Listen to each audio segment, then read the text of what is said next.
I actually don't believe this. Jeff the Chef has been cooking, and the Charlotte Hornets are having a good offseason. We continue to bring in more and more assets, the latest of which was Pat Connaughton and 2 second-round picks for Vasa Micic, who is going back to Europe. But this team has a good young core with the 4 draft picks we just got, including Konipple, Ryan Kalkbrenner, and Leah McNeely, and in an Eastern Conference with a lot of injured teams. This Hornets team maybe could make a run and make the playoffs for the first time in 120 years. Now, that's all going to depend on the health of guys like LaMelo Ball and Brandon Miller, who are our 2 stars, but it's a good starting point.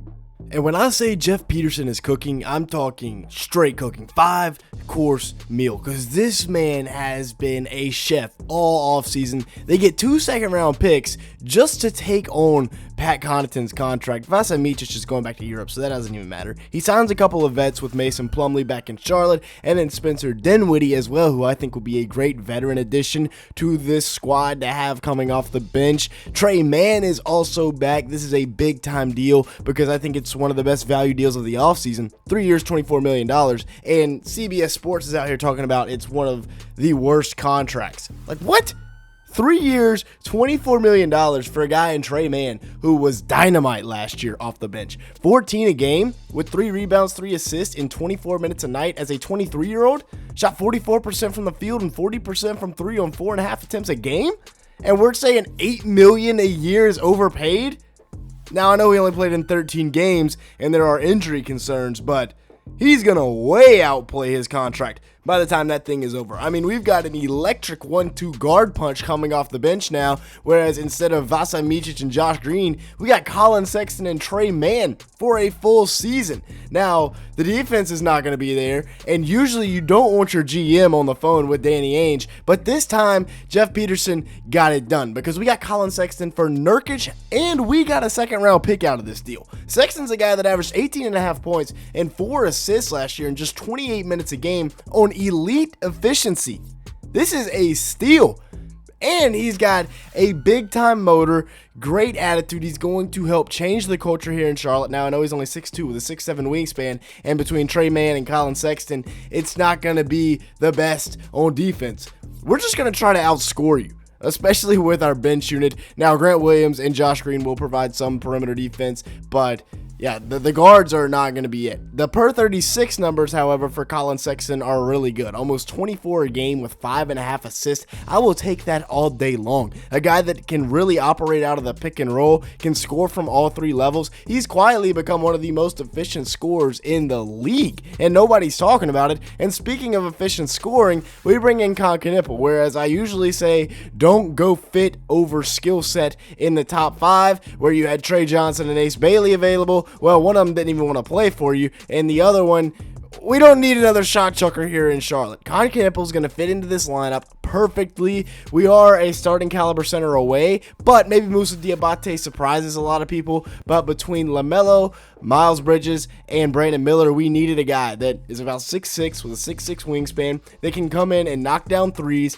that can contribute to winning without having to have the ball in his hands. And that's exactly what Konipple does. At 14 points a game, 4 rebounds, 2.7 assists in 30 minutes per game in college, he shot 48% from the field and 40% from 3. You don't see that in college anymore. He's an absolute sniper, and I can't wait to watch his summer league debut tonight when the Hornets take on the Utah Jazz. That's going to be a ton of fun. But as for Con, he's a guy that can fly off screens. John Shire had him doing a lot. Right here, this is just a pin down from Kaman Malowacz. He's going to come off, get that inside foot down, and knock down the 3 ball. And that's a tough shot to hit, but if he's running off screens alongside of LaMelo Ball and Brandon Miller, he's going to be fun to watch. This time it's just a flare screen with him catching it over the top, and then right here, he's going to show off the frame, get downhill, and get the finish to go. He's 215 pounds, so he can play a little bit of bully ball when he needs to. Once again, coming off of screens, this time he's going to get all the way into the left hand. He is a little bit of a pick and roll playmaker. They run a little Spanish action here, and he's going to get the lob up top, and then going to fly down the paint and find Kaman Malowacz again for the lob. Now, we did give up Mark Williams, and as much as I would love to have Mark Williams on the squad, we bring in Leah McNeely and a 2029 first, which is likely going to be very low in the draft, but McNeely is a guy that comes in, championship pedigree at UConn. I know he didn't win any, but that's a program him that's been winning lately. Averaged 14.5 points a game, 6 rebounds, 2.3 assists in 32 minutes a night. And while he wasn't the most efficient guy in the world, he was still pretty solid. 38% from the field, 32% from 3 on 5.4 attempts a game. But when you look into it, the attempts he was taking from 3, when he was catching and shooting, he was knocking down. But when he was off the dribble, it was tougher. And he's going to be catching and shooting from guys like Brandon Miller, LaMelo. And speaking of Kalkbrenner, the guy that has a monopoly on the Big East Defensive Player of the Year award is now coming to Charlotte. And I couldn't be more excited because we have a rim-protecting, rim-running center once again. But he's even taller than Mark Williams was. He's 7'2" with a 7'6" wingspan and absolutely controls the paint. Getting the block right there and then running the floor up top for the slam. 19.2 points a game last year, 8.7 rebounds, 1.5 assists, and 2.7 blocks in 34 minutes a game. Shot 65% from the field and 34% from 3, which is actually really exciting for NBA teams. He has that traditional big man game, but he can also do other stuff, like the back to the basket stuff, the drop step right here. That's fundamental, that's elementary. But he can also step back beyond the arc, knock down the 3 ball, and that's something that adds a whole nother layer to his potential as a guy that is 7'2". He's also got a face-up game.